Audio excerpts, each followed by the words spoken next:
House వైఫ్స్కి తెలియని కొన్ని విషయాలు మీతో నేను షేర్ చేసుకుంటాను.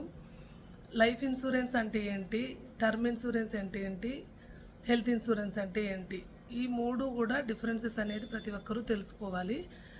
లైఫ్ ఇన్సూరెన్స్ అంటే ఎల్ఐసి అనేది అందరికీ తెలుసు కదండి. ఎల్ఐసిలోనే కాకుండా ప్రైవేట్వి కూడా ఉన్నాయి. లైఫ్ ఇన్సూరెన్స్ అంటే ఏంటంటే మనం ఒక 10 లక్షల రూపాయల పాలసీ మనం తీసుకున్నప్పుడు ఆ 10 లక్షల రూపాయలు అనేది రిస్క్ కవర్ మనకు ఉంటుంది. రిస్క్ కవర్ అంటే ఏంటి అంటే మనకి ఏదన్నా మనకు నార్మల్ డెత్ అయినా కానీ యాక్సిడెంటల్గా మనకు డెత్ జరిగినప్పుడు మనకు నామినీ ఎవరైతే మన ఫ్యామిలీ మెంబర్ ఉంటారో ఆ ఫ్యామిలీకి 10 లక్షల రూపాయలు అనేది నామినీకి ఇవ్వడం జరుగుతుంది.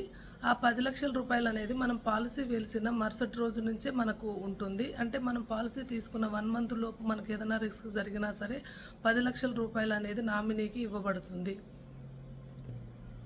అదొక్కటే కాకుండా మనకు ఏది జరగకపోతే కనుక మనం 15 ఇయర్స్ టర్మ్ కానీ 10 ఇయర్స్ టర్మ్ కానీ ఇలా పెట్టుకుంటాం కదా, అదంతా కూడా మనకు సేవింగ్స్. మీరు ఎంత కడతారో దానికి డబుల్ అమౌంట్, ట్రిపుల్ అమౌంట్ మనకు మెచ్యూరిటీ టైంకి ఇస్తారు. ఇది లైఫ్ ఇన్సూరెన్స్ గురించి డీటెయిల్స్.